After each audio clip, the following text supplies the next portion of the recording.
കർഷക കോൺഗ്രസിൻ്റെ മുൻ സംസ്ഥാന പ്രസിഡന്റ് കെ.സി. വിജയൻ കഴിഞ്ഞ ദിവസം DCC ജനറൽ സെക്രട്ടറി സ്ഥാനം രാജിവെച്ചിരുന്നു. ഇത് വലിയ ചർച്ചയാവുകയും ചെയ്തു. എന്താണ് തൻ്റെ രാജിക്കിടയാക്കിയ കാരണങ്ങൾ? ഇത് കെ.സി. വിജയൻ തന്നെ തുറന്നു പറയുകയാണ്. നമ്മളോടൊപ്പം രാജിവെച്ച DCC general secretary K C. Vijayan ചേരുകയാണ്. വലിയ രീതിയിലുള്ള രാഷ്ട്രീയ വിവാദങ്ങളൊക്കെ ആയി മാറിയ ഒരു രാജിയാണ് കഴിഞ്ഞ ദിവസം ഉണ്ടായത്. എന്താണ് ശരിക്കും സംഭവിച്ചത്? ശരിക്കും സംഭവിച്ചത് ഏരുവേശി പഞ്ചായത്തിലെ ഒരു കോറിയുമായി ബന്ധപ്പെട്ട വിഷയമാണ്. അവിടെ ഒരു കമ്പനി ഒരു 80 ഏക്കറോളം സ്ഥലം കോറിക്ക് വേണ്ടി എടുത്തിരുന്നു. അപ്പോൾ അതിനാവശ്യമുള്ള സ്ഫോടക വസ്തു ശേഖരം സൂക്ഷിക്കുന്നതിന് ആ പഞ്ചായത്തിൽ തന്നെ അവരതിനുള്ള സ്ഥലം ആവശ്യപ്പെട്ടിരുന്നു, അനുമതി ആവശ്യപ്പെട്ടിരുന്നു. ആ അനുമതി അവിടുത്തെ പഞ്ചായത്ത്, അവിടെ കോൺഗ്രസ് ഒറ്റയ്ക്ക് ഭരിക്കുന്ന പഞ്ചായത്താണ്. 12 സീറ്റിൽ 9 സീറ്റിലും കോൺഗ്രസ്സാണ്, 3 സീറ്റിൽ CPMൻ്റെ മെമ്പർമാരാണുള്ളത്. അവിടെ ഈ വിഷയം ചർച്ചയ്ക്ക് വന്നപ്പോൾ തന്നെ അവരൊറ്റക്കെട്ടായി, ആ പഞ്ചായത്ത് ഭരണസമിതി യോഗം ഒറ്റക്കെട്ടായി ഐകകണ്ഠേനയാണ് അവർ ഈ എക്സ്പ്ലോസീവ് മാഗസിൻ അനുമതി തള്ളിക്കളഞ്ഞത്. അപ്പോൾ അതിന് കുറച്ച് ദിവസത്തിന് ശേഷം ശ്രീകണ്ഠപുരം മുനിസിപ്പാലിറ്റി ഇതിനായിട്ട് അപേക്ഷ കൊടുത്തെങ്കിലും അങ്ങനെ പുറത്താരും അധികം അറിഞ്ഞിരുന്നില്ല. അവിടെ അപേക്ഷ കൊടുത്തു കഴിഞ്ഞ് പാർലമെൻ്ററി പാർട്ടി യോഗം ചേർന്നു. പക്ഷേ കോൺഗ്രസിൻ്റെ ബ്ലോക്ക് കോൺഗ്രസ് കമ്മിറ്റി യോഗം വിളിച്ച് ചേർത്തിരുന്നില്ല. പാർലമെൻ്ററി പാർട്ടി യോഗം ചേർന്നിരുന്നു. ആദ്യം തന്നെ അതിനെക്കുറിച്ച് അവർ ചർച്ചയ്ക്കെടുത്തു. ആ ചർച്ചയിൽ ചെയർപേഴ്സൺ, അതുപോലെ തന്നെ യൂത്ത് കോൺഗ്രസിൻ്റെ ജില്ലാ പ്രസിഡന്റ് ഉൾപ്പെടെയുള്ളവർ ഈ സ്ഥാപനം അവിടെ വരുന്നതിനെ എതിർത്താണ് അവർ നിലപാട് സ്വീകരിച്ചിരുന്നത്. അത് കഴിഞ്ഞൊരു 4-5 ദിവസം കഴിഞ്ഞ 13-ാം തീയതിയോ 14-ാം തീയതിയോ ആണെന്ന് തോന്നുന്നു, പെട്ടെന്നൊരു ദിവസം ബോർഡ് മീറ്റിംഗ് വിളിക്കുന്നു, കൗൺസിൽ യോഗം വിളിക്കുന്നു. ആ കൗൺസിൽ യോഗം വിളിച്ചിട്ട് അവിടെ ഈ എക്സ്പ്ലോസീവ് മാഗസിന് അനുമതി കൊടുക്കാൻ, നെടിയങ്ങയിലൊരു സ്ഥലത്ത് അനുമതി കൊടുക്കാൻ തീരുമാനിക്കുന്നു. തീരുമാനമെടുക്കുമ്പോൾ തന്നെ കോൺഗ്രസിൻ്റെ 4 കൗൺസിലർമാർ അതിൽ നിന്നും ഇറങ്ങിപ്പോയിരുന്നു. ഇതിനായി ആവശ്യവുമായി ഉന്നയിച്ചു വന്നത് പ്രധാനപ്പെട്ടത് 3 പാർട്ട്ണർമാരിൽ ഒരാൾ നമ്മുടെ മലപ്പട്ടത്തെ ഗോവിന്ദൻ മാഷിൻ്റെ മകനാണ്. അദ്ദേഹമാണ് ഇതിന് മുൻകൈയെടുത്ത് അവിടെ ആവശ്യപ്പെട്ട് വന്നത്. അദ്ദേഹത്തിൻ്റെ ഇടപെടലുകൾ അത് ഫലം കണ്ടു. അവിടെ CPM ഉൾപ്പെടെയുള്ള കോൺഗ്രസിൻ്റെ ഒരു കൂട്ടം കൗൺസിലർമാരും CPMൻ്റെ കൗൺസിലർമാരും അതുപോലെ UDFിലുള്ള മറ്റ് ആൾക്കാരും 4 പേർ ഇറങ്ങിപ്പോയൊഴിച്ചാൽ ബാക്കിയുള്ളവർ ആ തീരുമാനം എടുത്ത് പിരിഞ്ഞു. അപ്പോൾ അതിനെക്കുറിച്ച് കോൺഗ്രസ് പാർട്ടിയിൽ യാതൊരു ചർച്ചയും നടന്നിരുന്നില്ല. ഞാൻ ശ്രീകണ്ഠപുരം ബ്ലോക്ക് കോൺഗ്രസ് കമ്മിറ്റിയിൽ ജില്ലാ സെക്രട്ടറി എന്നുള്ള നിലയിൽ അംഗമാണ്. ഞാൻ ചെങ്ങളായി പഞ്ചായത്താണ്. അവിടെ കഴിഞ്ഞ ശനിയാഴ്ച ബ്ലോക്ക് കോൺഗ്രസ് കമ്മിറ്റി യോഗം വിളിച്ചു ചേർത്തു. അപ്പോൾ അതിനു മുമ്പ് തന്നെ ബ്ലോക്ക് കോൺഗ്രസ് കമ്മിറ്റി യോഗം വിളിച്ചു ചേർക്കണമെന്ന് ആവശ്യപ്പെട്ടുകൊണ്ട് ഒരു പറ്റം ആൾക്കാർ DCCയോട് ആവശ്യപ്പെട്ടിരുന്നു. പക്ഷേ അതിനുവേണ്ടിയല്ല യോഗം വിളിച്ച് വോട്ടർ പട്ടികയുമായി ബന്ധപ്പെട്ട കാര്യങ്ങൾക്കാണ്. അപ്പോൾ അവിടെ ചെയർപേഴ്സൺ സംസാരിച്ചു, KPCC മെമ്പർ കൊയ്യൻ ജനാർദ്ദനൻ സംസാരിച്ചു. അതിനുശേഷമാണ് ഞാൻ സംസാരിച്ചത്, എന്നെ സംസാരിക്കാൻ വിളിച്ചത്. അപ്പോൾ ഞാൻ വിശദമായി 2 മുനിസിപ്പാലിറ്റിയും അതുപോലെ തന്നെ ഏരുവേശി പഞ്ചായത്തും നമുക്ക് നമ്മുടെ ഭരണം ഉറപ്പിക്കണം, അതുപോലെ തന്നെ ചെങ്ങളായി പഞ്ചായത്തിൽ വിജയിക്കാൻ ആവശ്യമായ നടപടികളുമായി മുന്നോട്ട് പോകണമെന്ന് വളരെ വിശദമായ ഓരോ കാര്യങ്ങളും വാർഡ് കെട്ടിമുറിച്ച് അതെല്ലാം ഞാൻ സംസാരിച്ചിരുന്നു, വെട്ടിമുറിച്ച വിഷയങ്ങളെല്ലാം. പക്ഷെ അതിന് ശേഷമാണ് ഇനി പത്രങ്ങളിൽ വാർത്തകൾ ഇങ്ങനെ വന്നിരുന്നു, ഏരുവേശി പഞ്ചായത്ത് ഒന്നടങ്കം ഈ ശ്രീകണ്ഠപുരം മുനിസിപ്പാലിറ്റി എടുത്ത എക്സ്പ്ലോസീവ് മാഗസിൻ തീരുമാനം പിൻവലിക്കണമെന്ന് ആവശ്യപ്പെട്ടുകൊണ്ട് അവർ പത്രവാർത്ത കൊടുത്തിരുന്നു. അങ്ങനെ ആ വിഷയങ്ങൾ വളരെ ചർച്ചയായി അവിടെ നിൽക്കുന്നൊരു സന്ദർഭമാണ്. അപ്പോൾ ഒരു ത്രിതല പഞ്ചായത്ത് തിരഞ്ഞെടുപ്പ് അടുത്ത് വരുമ്പോൾ ഇത്തരം ചർച്ചയും കൊണ്ട് മുന്നോട്ട് പോയാൽ അത് നമുക്ക് മോശമേ സംഭവിക്കൂ, ജനമധ്യത്തിൽ നമ്മൾ മോശക്കാരാവും. പ്രത്യേകിച്ച് നെടിയങ്ങയിലൊരു ക്രഷറുള്ളത് മൂളിയാൻ്റെ ക്രഷർ പൂട്ടിച്ചു. ആ സ്ഥിതിയിൽ നിൽക്കുന്നൊരു സാഹചര്യമാണ്. അപ്പോൾ നമ്മൾ ഇതിനനുമതിക്ക് വേണ്ടി നമ്മൾ പോയത് ശരിയായില്ല. അതുകൊണ്ട് CPMമായി എന്ന് പറയുമ്പോൾ തന്നെ അവിടെ block Congress committee president DV Ramakrishnan ഇടപെട്ട് എന്നോട് സംസാരിക്കരുതെന്ന് പറഞ്ഞു. ഞാൻ അപ്പോഴത്തന്നെ സംസാരം നിർത്തി. കാരണം ഞാനും അധ്യക്ഷനായൊക്കെ ഒത്തിരി ഇരുന്നിട്ടുള്ള ആളാണ്. അതുകൊണ്ട് തന്നെ ഞാൻ സംസാരം നിർത്തി. എന്താണ് പിന്നീട് പറയാനുള്ളത് എന്ന് ഞാൻ ശ്രദ്ധിച്ചു. അപ്പോഴാ യോഗത്തിന് വന്നവരിൽ ഭൂരിപക്ഷം 90% ആൾക്കാരും എന്നെ താക്കീത് ചെയ്തതിനെ അവർ വിമർശിച്ചു. ഇന്ന് മാത്രമല്ല, യോഗത്തിൽ ഒത്തിരി പ്രശ്നങ്ങളുണ്ടായി. അതിനുശേഷം ഫിലോമിന ടീച്ചർ ചെയർപേഴ്സണാണ് ഇടപെട്ടിട്ട് പറഞ്ഞത്, വിജയേട്ടൻ സംസാരിക്കട്ടെ, നമുക്ക് മറുപടി പറയാമല്ലോ. അങ്ങനെ സംസാരിക്കാൻ അവസരം തന്നു. ഞാൻ വീണ്ടും സംസാരിച്ചു. ഇത് വ്യക്തിപരമായി എന്നെ ബാധിക്കുന്ന വിഷയമല്ല എക്സ്പ്ലോസീവ് മാഗസിൻ. അത് പക്ഷേ പാർട്ടിയെ, മുന്നണിയെ ബാധിക്കുന്ന വിഷയമാണ്. നമ്മുടെ ഈ രണ്ട് പ്രദേശത്ത് എരുവേശിയും ശ്രീകണ്ഠപുരവും നിലനിർത്തണമെങ്കിൽ ഈ വിഷയം അവസാനിപ്പിച്ചേ മതിയാവൂ. ആ തീരുമാനം നമ്മൾ എന്തായാലും പുനഃപരിശോധിച്ചേ മതിയാവൂ എന്ന് പറഞ്ഞ് ഞാൻ നിർത്തി. അതിനുശേഷം വിശദമായ ചർച്ച നടന്നു. പക്ഷേ അവസാനം പിന്നെ ഒരു പ്രമേയം ഈ വിഷയത്തിൽ കൊണ്ടുവന്നു. അത് അംഗീകരിപ്പിക്കാൻ ബ്ലോക്ക് കോൺഗ്രസ് കമ്മിറ്റി പ്രസിഡന്റ് അംഗീകരിക്കാൻ തയ്യാറായില്ല. അങ്ങനെയാണ് ഭൂരിപക്ഷം പേരും, ഭൂരിപക്ഷം എന്ന് പറഞ്ഞാൽ 90% പേരും 38ഓളം പേർ അവിടെ നിന്ന് ഇറങ്ങിപ്പോയി. പിന്നീട് ശ്രീകണ്ഠപുരം കോൺഗ്രസ് കമ്മിറ്റിയുടെ വാട്സപ്പ് ഗ്രൂപ്പ് എന്ന് പറയുന്ന ഒള്ളി അഡ്മിൻ ഗ്രൂപ്പാണ്. ആ ഗ്രൂപ്പിൽ ഒരു കാര്യവും സംസാരിക്കാൻ പറ്റില്ല. അതുകൊണ്ട് തന്നെ അവിടെ വൈസ് പ്രസിഡൻ്റാണ് അഡ്മിനായിട്ട്, ലിജേഷ് അഡ്മിനായിട്ടൊരു പിന്നെ വാട്സപ്പ് ഗ്രൂപ്പ് ഉണ്ടാക്കി. അതിൽ ഈ ബ്ലോക്ക് കോൺഗ്രസ് കമ്മിറ്റിയിലുള്ള എല്ലാവരും, അത് ചെയർപേഴ്സൺ ആയാലും ബ്ലോക്ക് പ്രസിഡൻ്റ് ആയാലും എല്ലാവരും ഉൾപ്പെട്ട, യൂത്തിൻ്റെ ജില്ലാ പ്രസിഡൻ്റ് ആയാലും ഒക്കെ ഉൾപ്പെട്ട ഒരു ഗ്രൂപ്പായിരുന്നു. ആ ഗ്രൂപ്പിൽ പിറ്റേ ദിവസം രാവിലെ മുതൽ ഈ വിഷയം ചർച്ചയുണ്ടായിരുന്നു. പക്ഷേ ഞാൻ ഇവിടെ ആലക്കോട് നമ്മുടെ മുൻ KPC പ്രസിഡൻ്റ് ഒരു പരിപാടി NSS സ്കൂളിലുള്ളതുകൊണ്ട് ഞാൻ അവിടേക്ക് പോയി. തിരിച്ച് വൈകുന്നേരം വരുമ്പോഴാണ് ഞാൻ ശ്രദ്ധിച്ചത്. ആ ശ്രദ്ധിക്കുമ്പോൾ തന്നെ ഇതിനകത്ത് ഇവരുടെ ചർച്ച വഴിമാറിപ്പോകുന്നതെന്ന് എനിക്ക് തോന്നി. ഞാൻ അപ്പോൾ തന്നെ അന്ന് സംസാരിച്ച രീതിയിൽ, ബ്ലോക്ക് കോൺഗ്രസ് കമ്മിറ്റിയിൽ സംസാരിച്ച രീതിയിൽ തന്നെ ഈ പ്രശ്നം രമ്യമായി അവസാനിപ്പിക്കണം, അത് നമ്മുടെ പ്രസ്ഥാനത്തിനാണ് ഗുണം ചെയ്യുക എന്ന് പറഞ്ഞ് എൻ്റെ ഒരു പോസ്റ്റ് ഞാൻ ഇട്ടു. ആ പോസ്റ്റിന് പുറകെ അതിൽ ചേർന്ന് തന്നെ ചർച്ചകൾ ധാരാളം നടന്നു. ആ ചർച്ചയിൽ 2-3 തവണ ജില്ലാ യൂത്ത് കോൺഗ്രസ് കമ്മിറ്റി പ്രസിഡന്റ് ഇടപെട്ടു. വളരെ മോശമായി, എന്നെക്കുറിച്ച് വളരെ മോശമായി സംസാരിക്കുകയുണ്ടായി. ഞാൻ എന്തിനാണ് സംസാരിക്കുന്നത്? ചെങ്ങളായിക്കാരനല്ലേ, ചെങ്ങളായി നോക്കിയാൽ പോരെ, ചെങ്ങളായി പഞ്ചായത്തിലെ തെരഞ്ഞെടുപ്പ് കാര്യം നോക്കിയാൽ പോരെ എന്നാണ് അദ്ദേഹം സംസാരിച്ചത്. അതിനുശേഷം വന്ന് അദ്ദേഹത്തിൻ്റെ ഭാഗത്തുനിന്ന് പിന്നെ കണ്ണിക്കണ്ടവനൊക്കെ സംസാരിക്കുന്നു. അതുപോലെ തന്നെ പിന്നീട് ഡാഷ് മോനെ എന്നൊക്കെ പറഞ്ഞാണ് അദ്ദേഹം അഭിസംബോധന ചെയ്തത്. ഞാൻ ചോദിച്ചിട്ട് ഇപ്പോഴും നമ്മൾ ഈ സംഭാഷണത്തിൽ നിൽക്കുക, എൻ്റെ ഭാഗത്തുനിന്ന് നിങ്ങളുടെ ഭാഗത്തുനിന്ന് ഒരു തെറ്റ് വന്നാൽ എൻ്റെ ഭാഗത്തുനിന്ന് ഒരു തെറ്റ് വന്നാൽ നിങ്ങളോട് തെറ്റ് ഞാൻ സംസാരിച്ചാൽ നിങ്ങൾ പ്രതികരിക്കില്ലേ? അത് സ്വാഭാവികമല്ലേ? ഇതൊരു പാർട്ടിയുടെ നേതാക്കന്മാരുടെ ഗ്രൂപ്പാണ്. ആ ഗ്രൂപ്പിലാണ് ഈ വിഷയം ഞാൻ പറഞ്ഞത്. എന്നെ അത്രയും ഹറാസ് ചെയ്ത് കഴിഞ്ഞപ്പോഴാണ് ഞാൻ കൃത്യമായി നമ്മുടെ നാട്ടിൽ മുമ്പ് ചർച്ചയായിട്ടുള്ള 2 വിഷയങ്ങൾ, ഒന്ന് യൂത്ത് കോൺഗ്രസിൻ്റെ തെരഞ്ഞെടുപ്പ്, 2 നമ്മുടെ വയനാട് ഫണ്ടിനെ കുറിച്ച് കഴിഞ്ഞ നമ്മുടെ KPCC മീറ്റിങ്ങിൽ വിശദമായ ചർച്ച നടന്നിരുന്നു. ഫണ്ട് പിരിച്ചത് പൂർണ്ണമായി അവിടെ ഇല്ലായിരുന്നു. പിന്നീട് ഇപ്പോൾ ഫണ്ട് പിരിച്ചുകൊണ്ടിരിക്കുന്നു. ഞാൻ ഈ 2 വിഷയവുമാണ് വളരെ ഗൗരവത്തിൽ പറഞ്ഞത്. അത് പറഞ്ഞത് അവർക്ക് നെഗറ്റീവായി തന്നെ ഞാൻ പറഞ്ഞതാണ്. പക്ഷേ ആ ഗ്രൂപ്പിലാണ് ഞാൻ പറഞ്ഞത്, ഞാൻ പുറത്ത് പറഞ്ഞിട്ടില്ല. അപ്പോൾ അതിനുശേഷം യൂത്ത് കോൺഗ്രസിൻ്റെ ജില്ലാ പ്രസിഡന്റ് ആ ഗ്രൂപ്പിൽ നിന്ന് ഇറങ്ങിപ്പോയി. പക്ഷേ ആ ഗ്രൂപ്പിൽ നിന്ന് തന്നെ അവരോട് ചേർന്ന് നിൽക്കുന്ന ആരോ ഇതെടുത്ത് പുറത്തിട്ടു. അത് പുറത്ത് വന്നില്ലായിരുന്നെങ്കിൽ ഈ ചർച്ച പുറത്ത് വരില്ല, ഈ വിഷയം പുറത്ത് വരില്ല. അത് പുറത്തിട്ട് ചർച്ച ചെയ്താണ് നിങ്ങളുടെയൊക്കെ പിന്നെ ഈ കണ്ണൂർ വിഷനിലുമൊക്കെ ആ വിഷയം വന്നത്.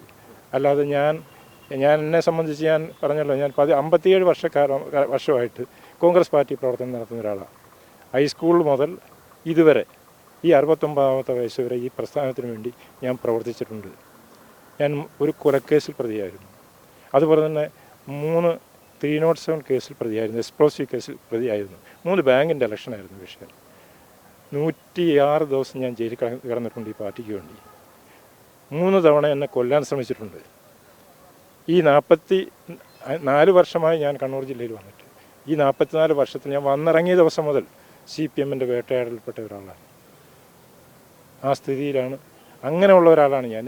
എന്നെ സംബന്ധിച്ച് ഈ പാർട്ടിക്കെതിരെ ഒരു അക്ഷരം പോലും ഒരു മാധ്യമത്തിലും ഇതിനു മുമ്പ് ഞാൻ സംസാരിച്ചിട്ടില്ല, ദൃശ്യമാധ്യമത്തിൽ സംസാരിച്ചിട്ടില്ല, അല്ലെങ്കിൽ പിന്നെ നമ്മുടെ മറ്റ് മാധ്യമങ്ങളിലൊന്നും ഞാനൊരു പ്രസ്താവന പോലും ഈ പ്രസ്ഥാനത്തെക്കുറിച്ച് കൊടുത്തിട്ടില്ല. ഈ കാര്യം DCCയിൽ പറഞ്ഞപ്പോൾ DCCയുടെ ഒരു ഇതെങ്ങനെയായിരുന്നു? നിങ്ങളോട് വിശദീകരണം ചോദിക്കുകയോ എന്തെങ്കിലും ഉണ്ടായോ?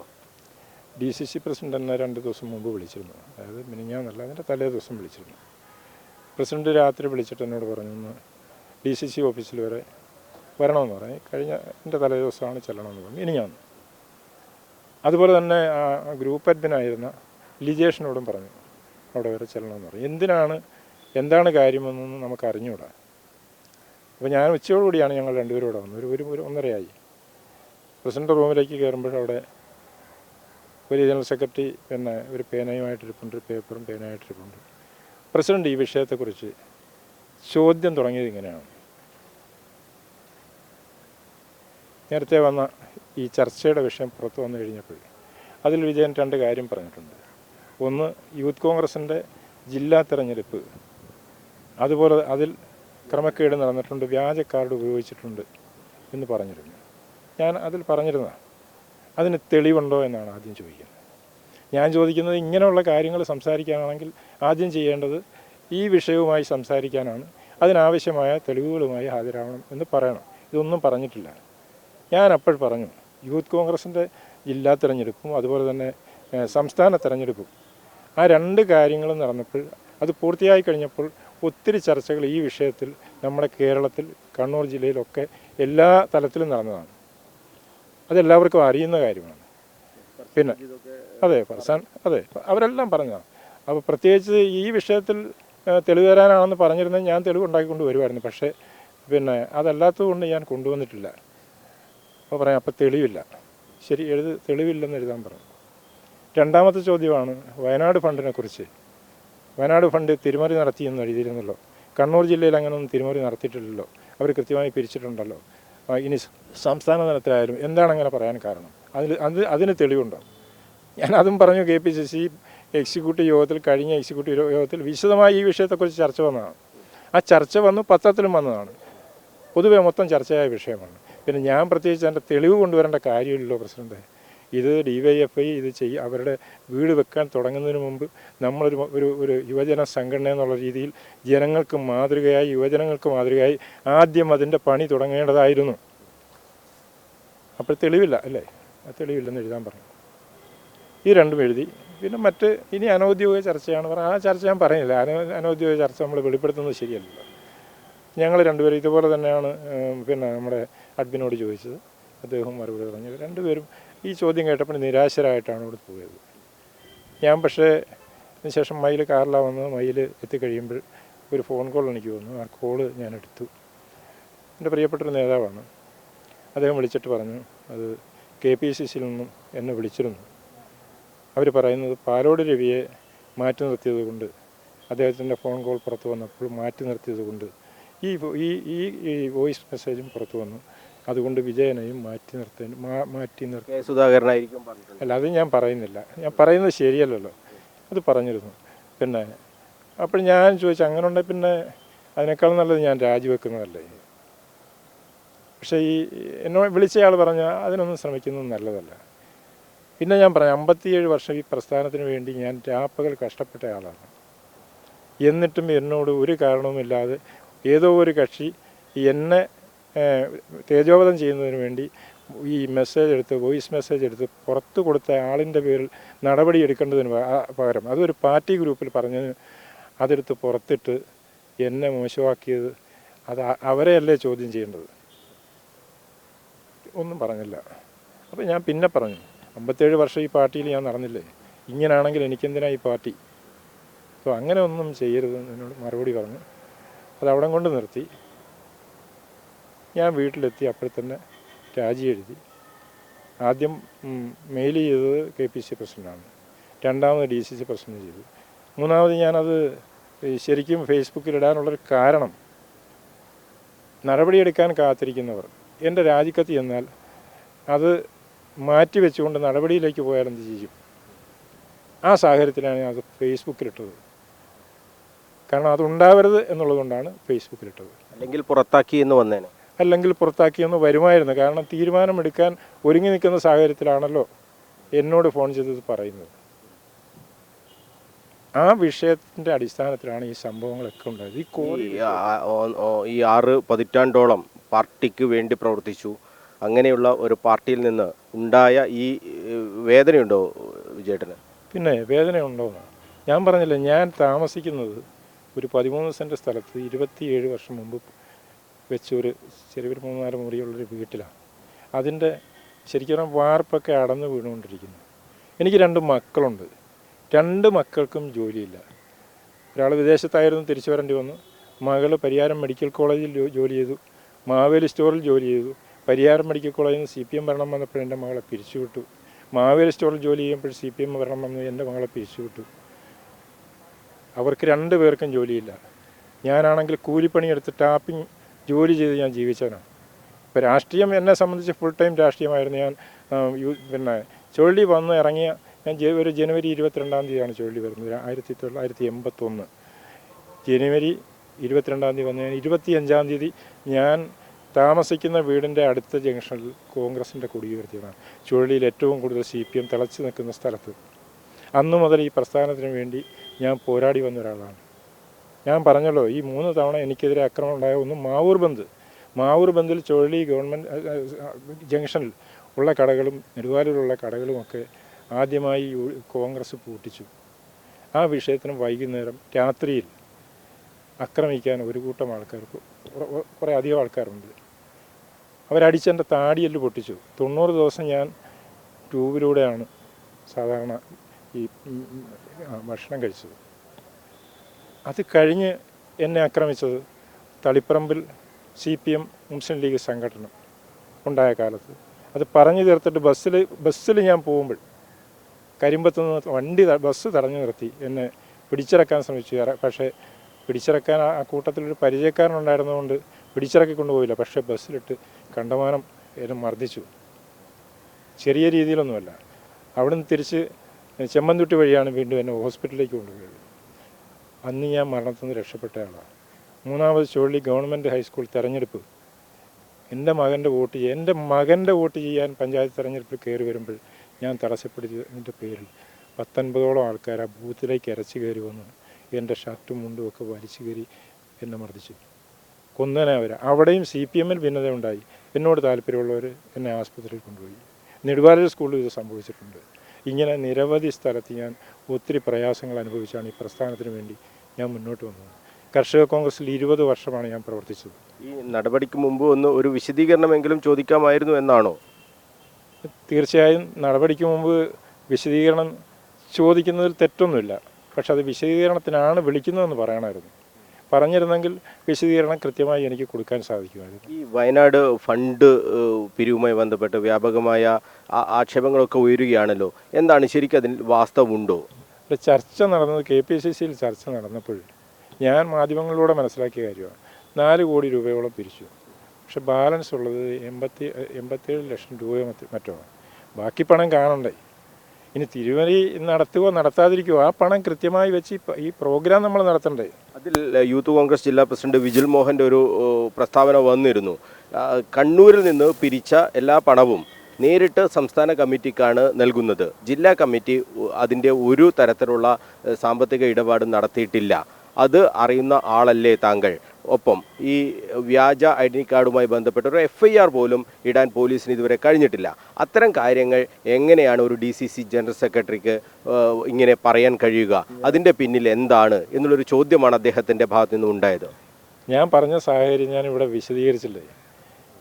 ഞാൻ ഇത്രയും പ്രായമുള്ള എന്നെ 3 തവണ ഒരു ഗ്രൂപ്പിൽ 49 പേരുള്ള ഗ്രൂപ്പിൽ എന്നെ വളരെ മോശമായി സംസാരിക്കുമ്പോൾ അത് തിരിച്ച് ഞാൻ താങ്കളോട് ചോദിക്കട്ടെ, താങ്കളോടാണെങ്കിൽ പോലും താങ്കൾ എന്നോട് പറയുമ്പോഴാണെങ്കിൽ പോലും അതിന് മറുപടി ഉണ്ടാവില്ലേ? ആ മറുപടി എന്ന് പറഞ്ഞാൽ ജനമധ്യത്തിൽ അത് ശരിയോ തെറ്റോ അല്ലെങ്കിൽ FIR ഇട്ടോ അത് പൂർണ്ണമാക്കി ഒന്നുള്ളതല്ല. വിഷയം ചർച്ചയ്ക്ക് വന്നില്ലേ? ആ വിഷയം എനിക്ക് അപ്പോൾ സംസാരിച്ചെങ്കിൽ മാത്രമേ വിജിൽ കുറച്ചെങ്കിലും അടങ്ങൂ. കാരണം ഫർസാ മജീദ് തോറ്റത് വോട്ട് തിരിമറിയിൽ തന്നെ. ഞാൻ ഇപ്പോഴും പറയുന്നു, യാതൊരു സംശയവുമില്ല. അവിടെ ജയിച്ചു വന്നത് വിജിലാണ്. ഞാൻ പറഞ്ഞു കേൾക്കുന്നത് വിജിൽ മുനിസിപ്പാലിറ്റിയിൽ ഒരു ആളിന് ഒരു ജോലി ഏർപ്പാടാക്കി കൊടുത്തിട്ടുണ്ട്. ആ ജോലി ഏർപ്പാടാക്കി കൊടുത്ത ഒരു BJP-യുടെ ഒരാളിനാണ്. അത് BJP-യുടെ 100 വോട്ട് മറിച്ചതിൻ്റെ പേരിലാണെന്ന് ഇത് എന്നോട് പലരും ഈ വിഷയം ഉണ്ടാകുമ്പോഴേ പറയുമല്ലോ. അങ്ങനെയാണ് പറഞ്ഞത്. അത് ഞാൻ വിശ്വസിക്കുന്നില്ല. പക്ഷെ കാര്യം മറ്റത് വാസ്തവമാണ്. അങ്ങനെ ആളവിടെ ജോലി ചെയ്യുന്നുണ്ട്. എന്നെ ആക്രമിക്കുമ്പോൾ തിരിച്ച് എന്നെ അടിച്ചാൽ ഞാൻ തിരിച്ചടിക്കാൻ ശ്രമിക്കില്ലേ? അടിയും കൊണ്ട് തിരിച്ചു പോകാൻ ശ്രമിക്കുമോ? ഒരു ഗ്രൂപ്പിനകത്തായതുകൊണ്ട് ആ ഗ്രൂപ്പിൽ അടിച്ച കാര്യം പുറത്ത് പറയേണ്ട കാര്യമല്ലല്ലോ, പുറത്ത് കൊടുക്കേണ്ട കാര്യമല്ലല്ലോ. ഇതാണ് അന്ന് സംഭവിച്ചത്. അതായത് നിങ്ങളെ പ്രകോപിപ്പിച്ചു ശരിക്കും.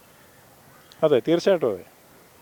എന്താണ് ഇപ്പോൾ ആ ശ്രീകണ്ഠാപുരം ഭാഗത്ത് കോൺഗ്രസിന് വലിയ ശക്തിയുള്ള ഒരു സ്ഥലമാണല്ലോ, അവിടെ വലിയ തോതിലുള്ള ഗ്രൂപ്പ് പോരിലേക്ക് പോവുകയാണോ? എന്താണ് അവിടുത്തെ ഗ്രൂപ്പിൻ്റെ ഒരു അവസ്ഥ? ഗ്രൂപ്പ് ആണല്ലോ അവിടുത്തെ ഒരു പ്രബലമായ ഗ്രൂപ്പ് എന്ന് പറയുന്നത് ഗ്രൂപ്പാണ്. അപ്പോൾ ഗ്രൂപ്പിൻ്റെ ഒരു ആധിപത്യത്തിലേക്ക് കാര്യങ്ങൾ കൊണ്ടുപോവുക എന്ന ലക്ഷ്യമൊക്കെ ഇതിന് പിന്നിലുണ്ടോ? ഞാൻ ശരിക്കും എനിക്ക് വ്യക്തമായ ഒരു കാഴ്ചപ്പാടുണ്ട്. അത് ഗ്രൂപ്പിൻ്റെ കാര്യത്തിലായാലും പാർട്ടിയുടെ കാര്യത്തിലായാലും. ഞാൻ 89 മുതൽ കെ സുധാകരൻ, നമ്മുടെ പ്രിയപ്പെട്ട എം പി കെ സുധാകരൻ, അദ്ദേഹം ഇവിടെ വന്ന് കോൺഗ്രസ് പ്രവർത്തന രംഗത്ത് സജീവമായ കാലം മുതൽ ഇന്ന് വരെ ഞാൻ അദ്ദേഹത്തിൻ്റെ കൂടെ ഉറച്ചു നിൽക്കുന്നു. അതിന് യാതൊരു മാറ്റവും വരുത്തിയിട്ടില്ല.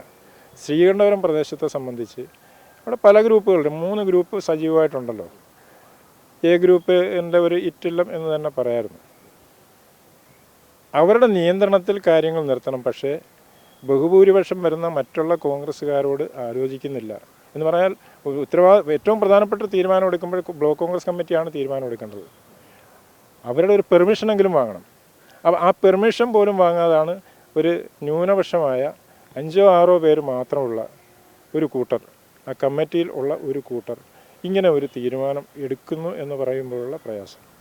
അത് എന്നെ സംബന്ധിച്ച് ഈ വിഷയത്തിലായാലും ഏത് വിഷയത്തിലായാലും പൊതുവിഷയങ്ങളിലെല്ലാം ഞാനൊരു ഗ്രൂപ്പ് കാണാതെ എല്ലാവരെയും ചേർത്ത് പിടിച്ച് കൊണ്ടുപോകാൻ ആഗ്രഹിക്കുന്ന ഒരാളാണ്. അല്ലാതെ ഒരു ഗ്രൂപ്പ് ജയിക്കണമെന്ന് ഉള്ള ഒരു കാഴ്ചപ്പാടുകാരനല്ല ഞാൻ. ഈ നിങ്ങൾ വ്യാജ വോട്ടിൻ്റെ കാര്യത്തിലായാലും ഈ ഫണ്ടിൻ്റെ കാര്യത്തിലായാലും പാർട്ടിക്ക് ഏതെങ്കിലും തരത്തിലുള്ള പരാതി നൽകിയിരുന്നു, അല്ല ഇനി നൽകാൻ തയ്യാറാകുമോ? അല്ല, ഇപ്പോൾ ശരിക്കും പറഞ്ഞാൽ ഞാനൊരു പാർട്ടി ഭാരവാഹി അല്ലല്ലോ. ഞാനെൻ്റെ സ്ഥാനം രാജിവെച്ച് കഴിഞ്ഞില്ലേ. ഞാനിപ്പോൾ പാർട്ടിയുടെ സാധാരണ മെമ്പർ മാത്രമാണ്. പക്ഷേ ഈ വിഷയത്തെക്കുറിച്ച് അച്ചടക്ക സമിതി ചെയർമാന് ഞാൻ പരാതി കൊടുക്കും. കാരണം ഇതിൻ്റെ സത്യാവസ്ഥ മനസ്സിലാക്കിയേ മതിയാവൂ. എങ്ങനെ ഈ ഗ്രൂപ്പിൽ നിന്ന് ഇത് ചോർന്നു, എന്തുകൊണ്ട് ചോർത്തി, ഈ 2 വിഷയമാണ് എനിക്ക് പറയാനുള്ളത്. ഞാൻ പറഞ്ഞത് നമ്മുടെ നേതാക്കന്മാരുടെ കൂട്ടായ്മയിലാണ്.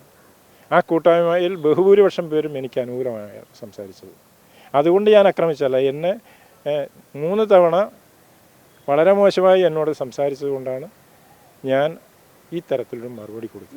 ഈ സംഭവങ്ങളെല്ലാം പുറത്തു വന്നതിന് ശേഷം ആ ഗ്രൂപ്പിൻ്റെ അവസ്ഥ എന്താ? ഇപ്പോഴും ആ ഗ്രൂപ്പ് ഉണ്ടോ? ഞാൻ മനസ്സിലാക്കുന്നത് ഇന്നലെ ആ ഗ്രൂപ്പ് ഡിലീറ്റ് ചെയ്തെന്ന് എൻ്റെ ഒരു തോന്നൽ. അതിനുശേഷം ആ ഗ്രൂപ്പിൽ എന്തെങ്കിലും ഇതുമായി ബന്ധപ്പെട്ട ചർച്ചകളൊക്കെ ഉണ്ടായിരുന്നു? ഇതുമായി ബന്ധപ്പെട്ട ചർച്ചകളുണ്ടായിരുന്നു. എനിക്ക് അനുകൂലമായി സംസാരിച്ചിരുന്നു. വിജിൽ മാത്രമേ അതിനകത്തുനിന്ന് പോയിട്ടുള്ളായിരുന്നു. പിറ്റേ ദിവസം മിനിഞ്ഞാന്ന് രാത്രി ആയപ്പോഴും മിനിഞ്ഞാന്ന് 10-11 മണിക്കിടയ്ക്ക് ഒരു 6-7 പേര് അതിനകത്തുനിന്ന് ലെഫ്റ്റ് ചെയ്ത് പോയിരുന്നു. കർഷക കോൺഗ്രസിൻ്റെ സംസ്ഥാന പ്രസിഡന്റ് ആയിരുന്നല്ലോ താങ്കൾ. ആ സ്ഥാനത്ത് നിന്ന് നീക്കിയതും ഒരു ശരിയായ രീതിയിൽ അന്ന് തന്നെ ഈ DCC ജനറൽ സെക്രട്ടറി സ്ഥാനം രാജിവെക്കാൻ താങ്കൾ ഒരു തീരുമാനത്തിലേക്ക് ഒരു ആലോചനയൊക്കെ നടത്തിയിരുന്നു എന്ന് വേണം കരുതാൻ. അല്ല, ഞാൻ ചോദിക്കട്ടെ, ഇന്നലെ വന്ന കണ്ണൂർ വിഷനിൽ വന്ന വാർത്ത ഞാൻ കഴിഞ്ഞ ദിവസം പറഞ്ഞ രീതിയിലാണ് അവതരിപ്പിച്ചത്.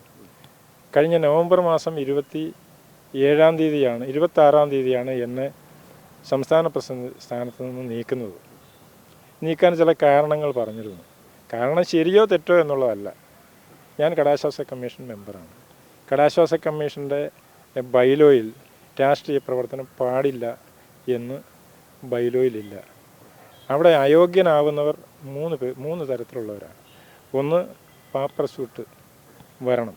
രണ്ടാമത്തത്, ഒരു മാറാരോഗം വന്ന് പങ്കെടുക്കാൻ സാധിക്കാത്ത അവസ്ഥയാവണം. മൂന്നാമത്, ക്രിമിനൽ കേസിൽ ശിക്ഷിക്കപ്പെട്ട ആളാവരുത്. ഈ 3 വ്യവസ്ഥ മാത്രമാണുള്ളത്. എൻ്റെ കൂട്ടത്തിലിരിക്കുന്നവർ CPIയുടെ ജില്ലാ സെക്രട്ടറി എന്ന് പറഞ്ഞാൽ ജില്ലാ സെക്രട്ടറിയാണ് ഏറ്റവും വലിയ അധിപൻ. എറണാകുളം ജില്ലാ സെക്രട്ടറി അതിനകത്തുണ്ട്. കേരള കോൺഗ്രസ് എമ്മിൻ്റെ ഇടുക്കി ജില്ലാ പ്രസിഡന്റ് അതിനകത്തുണ്ട്. CPMൻ്റെ ഇപ്പോൾ സംസ്ഥാന കമ്മിറ്റി അംഗം പ്രമുഖനായ നമ്മുടെ മൂവാറ്റുപുഴയിൽ മത്സരിച്ച് തോറ്റ ഇസ്മായിലിക്ക ആ കമ്മിറ്റിയിലുണ്ട്. അങ്ങനെയുള്ള ആൾക്കാരുള്ളൊരു കമ്മിറ്റിയാണ്. അപ്പോൾ അതൊരു കാരണമല്ലെങ്കിലും ഞാൻ ആ സ്ഥാനത്തിരിക്കുന്നു എന്നുള്ള ഒറ്റ കാരണം കൊണ്ട് അത് ഒരു സ്റ്റാറ്റ്യൂട്ടറി പവറുള്ള സ്ഥാനമായതുകൊണ്ട് കീ പോസ്റ്റ് പറ്റില്ല എന്നാണ് എന്നോട് പറഞ്ഞത്. അപ്പം ഞാൻ പറഞ്ഞു അതങ്ങനല്ല എന്ന് ബോധ്യപ്പെടുത്താൻ ശ്രമിച്ചു. പക്ഷെ കേട്ടില്ല. പിന്നെ മറ്റൊരു ചർച്ച വന്നത്, ഇപ്പോൾ ഇതിനകത്ത് പറയുന്നത് തെറ്റൊന്നുമില്ല. ഞാൻ ആർക്കും എതിർ പറയുന്നില്ല. ഞാൻ ACC ജനറൽ സെക്രട്ടറിക്കോ മറ്റാർക്കോ എതിരല്ല. രണ്ടാമത്തെ ചർച്ച വന്നത് കോൺഗ്രസിൻ്റെ പോഷക സംഘടനാ നേതൃത്വത്തിലോ ആയാലും കോൺഗ്രസ്സിലായാലും കീ പോസ്റ്റിൽ ഒരു വിഭാഗമില്ല. അതുകൊണ്ട് അവരുടെ ഭാഗത്തുനിന്ന് സമ്മർദ്ദങ്ങളുണ്ട്. അത് ചെയ്തു കൊടുക്കണം. അതാണ് ഈ താമരശ്ശേരി പിതാവിൻ്റെ കാര്യം താങ്കൾ സൂചിപ്പിച്ചത്. താമരശ്ശേരി പിതാവിനെ ഞാൻ കുറ്റം പറഞ്ഞു എന്ന് ധരിക്കരുത്. എൻ്റെ കയ്യിൽ തെളിവുകളുണ്ട്, പക്ഷെ ഞാൻ തരില്ല. ഞാനൊരു വിവാദത്തിലേക്കില്ല ആ വിഷയത്തിൽ. എൻ്റെ കയ്യിൽ വ്യക്തമായ തെളിവുകളുണ്ട്. ഞാൻ പറഞ്ഞ നിങ്ങൾ അവതരിപ്പിച്ച കാര്യങ്ങളിൽ ഞാൻ പറഞ്ഞ കാര്യങ്ങളിൽ അത് ആ സമയത്തൊന്ന് ആലോചിച്ച് നോക്ക്. ഞാൻ ഇടുക്കിയിൽ നെടുങ്കണ്ടത്തൊരു രാപ്പകൽ സമരത്തിൽ പങ്കെടുത്ത് നിൽക്കുമ്പോഴാണ് എന്നെ നീക്കി പുതിയ ആളെ കൊണ്ടുവരുന്നത്. പുതിയ ആൾ അതെ, പുതിയ ആൾ ഇതിനകത്ത് പ്രവർത്തിച്ച് പാരമ്പര്യം ഉണ്ടോ എന്ന് ചോദിച്ചാൽ അദ്ദേഹം 2.5 വർഷം കോഴിക്കോട് ജില്ലാ പ്രസിഡൻ്റായിരുന്നു. അതിനുശേഷം അദ്ദേഹം തന്നെ രാജിവെച്ച് പോയി. അതിനുശേഷം സംസ്ഥാന കമ്മിറ്റിയിൽ അദ്ദേഹത്തെ ഞാൻ ജനറൽ സെക്രട്ടറി ആക്കി വെച്ചു. KPCCയോട് ആലോചിച്ചിട്ട് അദ്ദേഹം ഒരൊറ്റ മീറ്റിങ്ങിൽ പങ്കെടുത്തിട്ടില്ല. ആ അദ്ദേഹത്തെ തന്നെ ആദ്യം കോർഡിനേറ്ററാക്കി, ദേശീയ കോർഡിനേറ്ററാക്കി. ആ അദ്ദേഹത്തെ തന്നെ ഒരു തരത്തിലും കർഷക കോൺഗ്രസുമായി സഹകരിക്കാത്ത അദ്ദേഹത്തെ തന്നെ പിന്നീട് സംസ്ഥാന പ്രസിഡൻ്റായി വെക്കുമ്പോഴുണ്ടാകുന്ന മാനസികമായ പ്രയാസം എത്രമാത്രം ഉണ്ടെന്ന് നിങ്ങൾ മനസ്സിലാക്കണം. ഞാൻ പറഞ്ഞല്ലോ, ഞാൻ കർഷക കോൺഗ്രസിൽ 20 വർഷം പൂർത്തിയാക്കിയെന്ന് പറഞ്ഞല്ലോ. ഇവിടെ 2005 ജില്ലാ പ്രസിഡൻ്റ് ആയതാണ്. 2017 ഞാൻ തന്നെയാണ് രാജി കൊടുത്തത്. അന്നു മുതൽ സംസ്ഥാന കമ്മിറ്റിയുടെ ചുമതലയുള്ള ജനറൽ സെക്രട്ടറി ആയിരുന്നു. 2022 എന്നെ പ്രസിഡൻ്റായി വെക്കുന്നത് വരെ ഞാൻ തന്നെയാണ് ഏറ്റവും കൂടുതൽ ആ കമ്മിറ്റിയെ നിയന്ത്രിച്ചത്. പ്രസിഡൻ്റെ കീഴിൽ നിന്നുകൊണ്ട്, ലാൽ വർഗീസിൻ്റെ കീഴിൽ നിന്നുകൊണ്ട്. പിന്നീട് പ്രസിഡൻ്റാക്കി 2.25 വർഷം ഞാൻ എല്ലാ തരത്തിലുള്ള സെറ്റപ്പും ഉണ്ടാക്കി പാർട്ടിക്ക് വേണ്ടി, കർഷക കോൺഗ്രസിന് വേണ്ടി. എല്ലാ നിയോജകമണ്ഡലം കമ്മിറ്റികളും എല്ലാ മണ്ഡലം കമ്മിറ്റികളും ഏത് വിഷയം ഉണ്ടായാലും ഒരു കർഷകൻ ആത്മഹത്യ ചെയ്താൽ അവിടെ പോയി ആ കുടുംബത്തെ ഒരു താൽക്കാലിക സഹായം കൊടുക്കുകയും മറ്റു തലത്തിൽ നിന്ന് സഹായം എത്തിക്കുക വരെ ഈ സംസ്ഥാനത്തുടനീളം ഉള്ള ആത്മഹത്യകളുടെ പുറകിൽ അവരെ സഹായിക്കാൻ വേണ്ടി ഞാൻ നിന്നിട്ടുണ്ട്. ഈ വയനാട് വിഷയത്തിലൊക്കെ അന്ന് ആ ഏതൊരു മീറ്റിങ്ങിൽ നിന്നും താങ്കളൊക്കെ അവിടേക്ക് പോകുന്ന ഒരു സാഹചര്യമൊക്കെ, അപ്പോൾ വയനാട് വിഷയത്തിലൊക്കെ വൈകാരികമായി താങ്കൾ ഇങ്ങനെ അഭിപ്രായം പറഞ്ഞതും അവിടുത്തെ അവസ്ഥയൊക്കെ കണ്ടു തന്നെയാണ്. ഞാൻ വയനാട് ഈ പറഞ്ഞ സ്ഥലത്ത് 3 തവണ അവിടെ പോയി. ശരിക്കും പറഞ്ഞാൽ ഒരു പിതാവ് സ്വന്തം ഭാര്യയെയും മക്കളെയും അന്വേഷിച്ച് അലഞ്ഞു തിരിയുന്ന സമയം വൈകുന്നേരം 6 മണിക്കാണ്. പെർമിഷൻ ഇല്ല അങ്ങോട്ട് കയറാൻ. എന്നിട്ടും പോലീസിനോട് പെർമിഷൻ ചോദിച്ച് ഞാൻ ഇന്ന ആളാണെന്ന് പറഞ്ഞിട്ട് ഞങ്ങൾ 3-4 പേർ അവിടെ കടന്നു ചെന്നു. ആ മനുഷ്യൻ്റെ സങ്കടം കാണുമ്പോൾ ചെറിയ പ്രയാസങ്ങളൊന്നുമല്ല നമുക്കാർക്കും ഉണ്ടാകും. അങ്ങനെ 100 കണക്കിന് ആൾക്കാരാണ് അവരുടെ ഫാമിലിയിലുള്ളവരെ നഷ്ടപ്പെട്ടിട്ടും വീട് നഷ്ടപ്പെട്ടിട്ടും ഇത് നോക്കി കരഞ്ഞുകൊണ്ടിരിക്കുന്നത്. ഞാൻ പിന്നെയും പോയി 2 തവണ കൂടെ പോയി.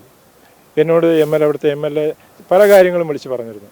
എന്നെക്കൊണ്ട് കഴിയാവുന്ന കാര്യങ്ങളെല്ലാം കഴിയാവുന്ന രീതിയിൽ ഞാനവിടെ ചെയ്തു കൊടുക്കുകയും ചെയ്തു. അപ്പോൾ തീർച്ചയായിട്ടും അവിടുത്തെ ജനങ്ങളുടെ പ്രയാസം മനസ്സിലാക്കിയതുകൊണ്ട് തന്നെ ഇപ്പോൾ സർക്കാർ ആ വിഷയത്തിൽ 772 കോടി രൂപ ഉണ്ടായിട്ടും ഈ മറ്റ് സംഘടനകളെല്ലാവരും വാഗ്ദാനം ചെയ്യുന്ന വീട് വാഗ്ദാനം ചെയ്ത് അതുകൊണ്ട് തന്നെ ഇത് പൂർത്തിയാക്കിയാൽ ബാക്കിയാണ് വീട്. അതൊരു യാഥാർത്ഥ്യമല്ലേ, ബാക്കിയാണ് വീട്. പക്ഷെ നമ്മൾ കോൺഗ്രസ് 100 വീട് വെച്ച് കൊടുക്കും, അതല്ലെങ്കിൽ അത് ദേശീയ നേതൃത്വം ചെയ്യേണ്ട കാര്യമാണ്. കുറേ പൈസ സംസ്ഥാന KPCC പിരിച്ചിട്ടുണ്ട്, അത് അതിനുവേണ്ടി തന്നെ മാറ്റിവെച്ചിട്ടുണ്ടെന്നാണ് എനിക്കറിയാൻ കഴിഞ്ഞത്. പിന്നെ മറ്റുള്ള സംഘടനകൾ അവരെല്ലാവരും ഈ രീതിയിലാണ് കാര്യങ്ങൾ ചെയ്യുന്നത്. അപ്പം യൂത്ത് കോൺഗ്രസ് ചെയ്യുമ്പോൾ തീർച്ചയായിട്ടും നമുക്ക് അവരാദ്യം അത് ചെയ്തിരുന്നെങ്കിൽ നമുക്ക് സന്തോഷം ഉണ്ടാകുമായിരുന്നു. ഇപ്പോൾ യൂത്ത് ഇപ്പോൾ നമ്മൾ തെരഞ്ഞെടുപ്പിലേക്കൊക്കെ അല്ലേ പോകുന്നത്, തദ്ദേശ ഭരണ തെരഞ്ഞെടുപ്പും നിയമസഭാ തെരഞ്ഞെടുപ്പിലേക്കൊക്കെ നമ്മൾ പോകാൻ പോവുകയാണ്. യൂത്ത് കോൺഗ്രസിനെ എങ്ങനെയാണ് വിജയൻ വിലയിരുത്തുന്നത്? ഞാൻ യൂത്ത് കോൺഗ്രസിൽ മണ്ഡലം പ്രസിഡൻ്റായിരുന്നു, ചെങ്ങളായി മണ്ഡലം പ്രസിഡന്റ്. അതിനുശേഷം തളിപ്പറമ്പ് നിയോജക മണ്ഡലം പ്രസിഡൻ്റായി, ജനറൽ സെക്രട്ടറിയായി, സംഘടനാ ചുമതലയുള്ള ജനറൽ സെക്രട്ടറി. അത് കഴിഞ്ഞാണ് കോൺഗ്രസിലേക്ക് എന്നെ കോൺഗ്രസിൻ്റെ ബ്ലോക്ക് കമ്മിറ്റി സെക്രട്ടറിയാക്കി, DCC മെമ്പറാക്കി, DCC എക്സിക്യൂട്ടീവ് കമ്മിറ്റി മെമ്പറാക്കി. ഞാൻ യൂത്ത് കോൺഗ്രസ് വഴി തന്നെയാണ് വളർന്നു വന്നത്. ആ യൂത്ത് കോൺഗ്രസിനെ എപ്പോഴും സഹായിക്കാനും അവരുടെ കാര്യങ്ങൾ അന്വേഷിക്കാനും ഞാൻ നിന്നിട്ടുണ്ട്, ഇതുവരെ നിന്നിട്ടുണ്ട്. എൻ്റെ പഞ്ചായത്തിലായാലും പുറത്തായാലും ബ്ലോക്കിലായാലും. ഞാൻ തളിപ്പറമ്പിലായിരുന്ന സമയത്ത് തളിപ്പറമ്പ് ചെങ്ങളായി തളിപ്പറമ്പുള്ള സമയമുണ്ടല്ലോ, ആ ഇപ്പോഴത്തെ പോക്കിൽ താങ്കൾ നിരാശനാണ്? കുറച്ചുകൂടി ആക്റ്റീവ് ആകേണ്ടതുണ്ട്. നമ്മൾ മൊബൈലിൽ ഫേസ്ബുക്കിലും വാട്സപ്പിലും മാത്രം ഒരു പ്രസ്ഥാനത്തെ വളർത്താൻ ശ്രമിച്ചാൽ അത് പൂർണ്ണമായി വളരില്ല. അതുപോലെ തന്നെ ഈ പറഞ്ഞ പോലെ ഇന്നത്തെ മെമ്പർമാരെ ചേർക്കൽ, ആ രീതി അത് എപ്പോഴും ദോഷം ചെയ്യും. കാരണം ആ രീതി കൊണ്ട് തന്നെയാണ് ഇത്തരം അഭിപ്രായങ്ങൾ ഉണ്ടാകുന്നത്. നേരെ മറിച്ച് നമ്മൾ നേരെ ഒരു ചെറുപ്പക്കാരൻ്റെ അടുത്ത് ചെന്ന് ഒരു മെമ്പർഷിപ്പ് മുറിച്ചു കൊടുത്ത് അവനെ ആ പാർട്ടിയിൽ മെമ്പറാക്കി അവിടെ തന്നെ അവിടെ ബൂത്ത് അല്ലെങ്കിൽ മണ്ഡലം തെരഞ്ഞെടുപ്പ് നടക്കുന്നുണ്ടെങ്കിൽ അവരെല്ലാം പങ്കെടുപ്പിച്ച് ഒരു തെരഞ്ഞെടുപ്പ് പ്രക്രിയ പൂർത്തിയാക്കുമ്പോൾ ഉള്ള ആ സംഘടനയ്ക്കുണ്ടാകുന്ന ബലം ഇന്നത്തെ സിസ്റ്റത്തിൽ ഇല്ല എന്നാണ് എൻ്റെ അഭിപ്രായം. ഞാൻ എപ്പോഴും യൂത്ത് കോൺഗ്രസിനെ പിന്തുണയ്ക്കുന്ന ഒരാളായി, ഏത് പോഷക സംഘടനയായാലും. ഇപ്പോൾ ഈ കോൺഗ്രസിൽ നിന്ന് ഇത്തരമുള്ള അനുഭവങ്ങളൊക്കെ ഉണ്ടായി. ഈ 6 പതിറ്റാണ്ട് നീണ്ട രാഷ്ട്രീയ പ്രവർത്തനം താങ്കൾ പറഞ്ഞു. എന്താണ് മടുത്തോ രാഷ്ട്രീയം? അല്ല, ജനസേവനം ഞാൻ മടുത്തിട്ടില്ല, ഒരു കാരണവശാലും മടുക്കുകയില്ല. ഞാനിപ്പോൾ കടാശ്വാസ കമ്മീഷൻ മെമ്പറാണല്ലോ. എന്നെ നൂറുകണക്കിന് ഫോണാണ് ഓരോ ദിവസം വരുന്നത്.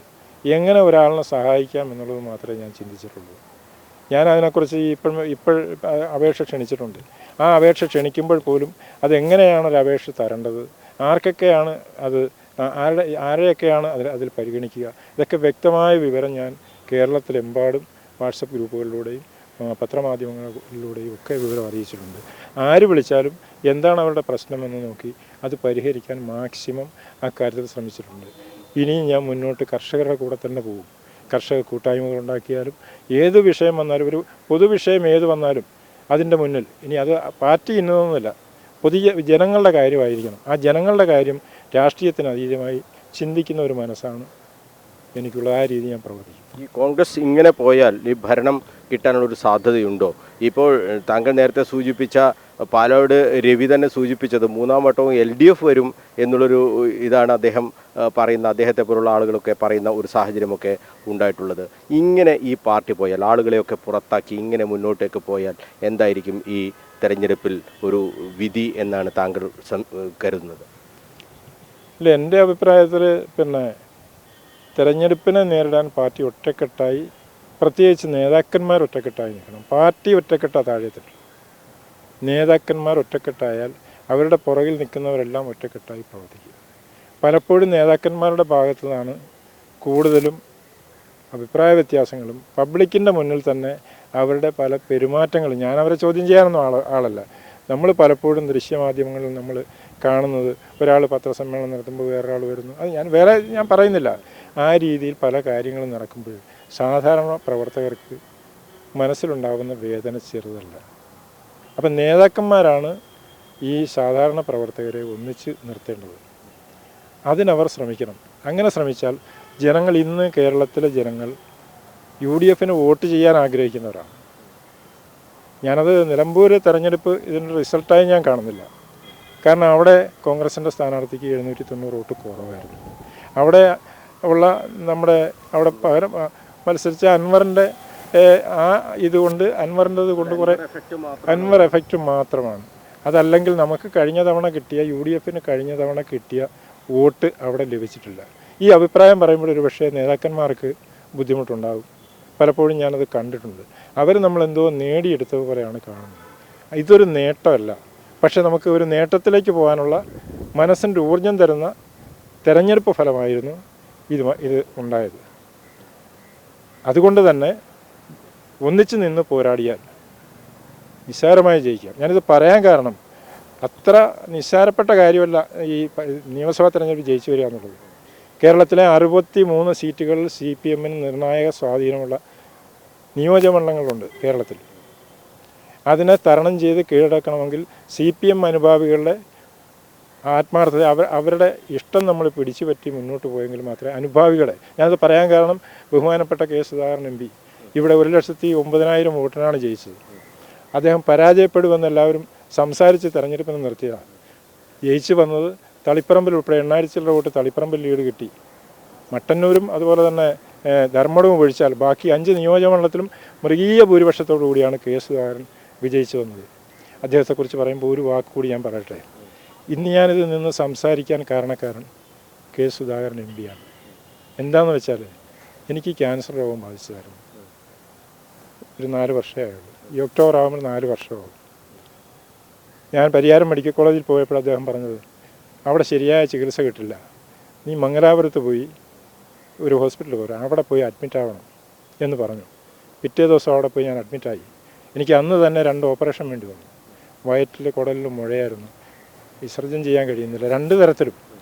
കിഡ്നിക്ക് ചെറിയ കല്ല് കയറി പഴുത്തു. എൻ്റെ ഓപ്പറേഷൻ ചാർജ് 2.5 ലക്ഷം രൂപ അദ്ദേഹം അടച്ചത്. അതിനുശേഷവും എൻ്റെ കൂടെ നിൽക്കുന്ന സഹപ്രവർത്തകർ MLA ആയാലും സജി ജോസഫ് ആയാലും അദ്ദേഹത്തിനെ കൊണ്ട് ചെയ്യാവുന്ന സഹായങ്ങൾ ചെയ്തു. കർഷക കോൺഗ്രസ് ആയാലും അവരുടെ കൂട്ടായ്മ 6 ലക്ഷം രൂപ മുടക്കിയിട്ടാണ് ഞാൻ ജീവിച്ചിരിക്കുന്നത്. ഞാൻ പറഞ്ഞു വന്നത്, സംസാരിക്കാൻ പോലും കാരണക്കാരൻ അദ്ദേഹമാണ്. അതുകൊണ്ട് തന്നെ അദ്ദേഹം പ്രസിഡന്റ് ആയിരുന്നെങ്കിൽ എന്ന് ഞാൻ ആഗ്രഹിച്ചു. വേറൊന്നും കൊണ്ടല്ല, അദ്ദേഹം ചെന്ന് നിന്നാൽ 1000 ഇറങ്ങി നിൽക്കാനുണ്ട്. ആ ഒരു സാഹചര്യം ഉണ്ടായിരുന്നു. പക്ഷേ ഇന്ന് നമ്മുടെ സണ്ണി വക്കീൽ നമ്മുടെ ജില്ലക്കാരനാണ്. അദ്ദേഹം ഈ പാർട്ടിക്ക് സൗമ്യമുഖം തന്നെയാണ്. അദ്ദേഹം എപ്പോഴും വളരെ കൃത്യമായി, വളരെ ശ്രദ്ധയോടുകൂടി ഈ സംഘടന മുന്നോട്ട് കൊണ്ടുപോകാൻ വേണ്ടി പ്രവർത്തിക്കുകയും ആരുടെയും അനിഷ്ടം ഏറ്റുവാങ്ങാൻ നിൽക്കുന്ന ഒരാളുമല്ല. ആ രീതിയിലാണ് മുന്നോട്ട് പോകുന്നത്. ഈ നേതൃത്വം ഇവിടെ സജീവമായാൽ നമുക്ക് എന്തായാലും ഈ കണ്ണൂർ ജില്ലയിൽ ഒരു 6 സീറ്റെങ്കിലും പിടിക്കാൻ പറ്റും എൻ്റെ കാഴ്ചപ്പാടിൽ. കാരണം ജനങ്ങൾ വോട്ട് ചെയ്യാനുണ്ട്. പക്ഷേ ആ വോട്ട് നമ്മൾ വാങ്ങിയെടുക്കണമെങ്കിൽ നമ്മൾ കൂട്ടത്തോടെ നിൽക്കണം. അതാണ് എനിക്ക് ആ കാര്യത്തെക്കുറിച്ച് പറയാനുള്ളത്. എന്തായാലും ഒരു കോൺഗ്രസ് വിട്ട് ഉള്ള ഒരു ആലോചന ഏതായാലും ഇല്ല. ഏതായാലും ഇതുവരെ ഇല്ല. എന്നെ കോൺഗ്രസ് ആളുകളൊക്കെ സമീപിക്കുന്നുണ്ടോ? എന്നെ നിരവധി നേതാക്കന്മാർ സമീപിച്ചിരുന്നു. പേരൊന്നും പറയുന്നില്ല. സംസ്ഥാന തലത്തിലുള്ള പല നേതാക്കന്മാരും CPM-ൻ്റെ ആളുകൾ പല ആൾക്കാരും ഇന്ന ആൾക്കാരെന്ന് ഞാൻ പറയില്ല. അത് ശരിയല്ലല്ലോ. സമീപിച്ചിരുന്നു. എന്താ അവരോടൊക്കെ എന്താ പറഞ്ഞത്? അല്ല, അവരോടെല്ലാം ഞാൻ പ്രത്യേകിച്ചൊന്നും പറഞ്ഞിട്ടില്ല. ഞാൻ ഇപ്പോഴേതായാലും ഈ വിഷയത്തിൽ കുറച്ച് മാനസികമായി ഈ ബുദ്ധിമുട്ടിലാണ്.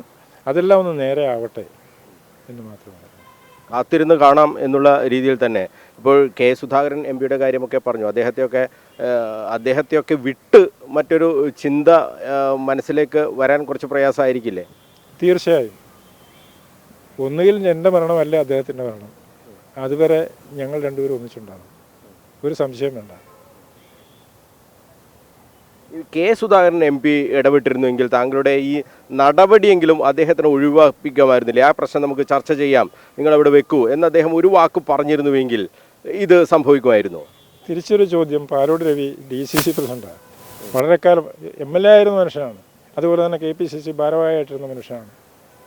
വളരെ അറിയപ്പെടുന്ന, അദ്ദേഹവും ആരോടും കയർക്കുന്ന ഒരാളൊന്നുമല്ല. അദ്ദേഹത്തെ പുറത്ത് മാറ്റി നിർത്താമെങ്കിൽ എന്നെ മാറ്റി നിർത്തിക്കൂടെ ഈ വിഷയത്തിൽ? കാരണം ഞാൻ സംസാരിച്ചത് വളരെ രൂക്ഷമായിട്ടാണ്. അത് ആ ഗ്രൂപ്പിൽ ഒതുങ്ങി നിൽക്കും എന്നുള്ള ഒരു ചിന്തയിലാണ് ഞാൻ സംസാരിച്ചത്. അങ്ങനെ ഞാൻ ആദ്യമേ പറഞ്ഞു, ഒരു മീറ്റിംഗ് വിളിച്ച് ചേർക്കുമ്പോൾ അതിനകത്ത് അടിവരെ നടക്കും ചിലപ്പോൾ. എന്നാലും ഒന്നിച്ച് കൂട്ടായി മുന്നോട്ട് പോകും. അപ്പോൾ ഇതൊക്കെ വന്നപ്പോൾ ഞാൻ അവിടെ പറഞ്ഞു, ആ വിഷയം എടുത്ത് പുറത്തിട്ടുകൊണ്ടല്ല ഇതെല്ലാം ഉണ്ടായത്. അത് പുറത്തിടേണ്ട ആവശ്യമില്ലായിരുന്നല്ലോ. അങ്ങനെയാണെങ്കിൽ എന്നും പ്രശ്നങ്ങൾ ഉണ്ടാവണ്ടേ? ഇന്നലെ വയനാട് നിന്ന് ഒരു KPCC സെക്രട്ടറി കൊടുത്തിട്ടില്ലേ? പത്തനംതിട്ടയിൽ നിന്നൊരു KPCC സെക്രട്ടറി ഫേസ്ബുക്കിലിട്ടിട്ട് പിൻവലിച്ചു. തുറന്ന് അഭിപ്രായം പറയാൻ കഴിയാത്ത ഒരു സാഹചര്യം, കൂട്ടത്തിൽ നിന്നുള്ള ആളുകൾ തന്നെ ഇങ്ങനെ പാരവെക്കുമ്പോൾ തുറന്ന് അഭിപ്രായം പറയാൻ കഴിയാത്ത ഒരു സാഹചര്യം കോൺഗ്രസിൽ ഉണ്ടാകുന്നു എന്നാണോ? അത് ഞാൻ പറഞ്ഞു വരുമ്പോൾ KPCC മീറ്റിങ്ങിൽ ചർച്ച ചെയ്യുന്ന കാര്യം അപ്പോഴപ്പോൾ പുറത്തു പോകുന്ന സാഹചര്യമാണ് ഈ കഴിഞ്ഞ കുറേ കാലമായി.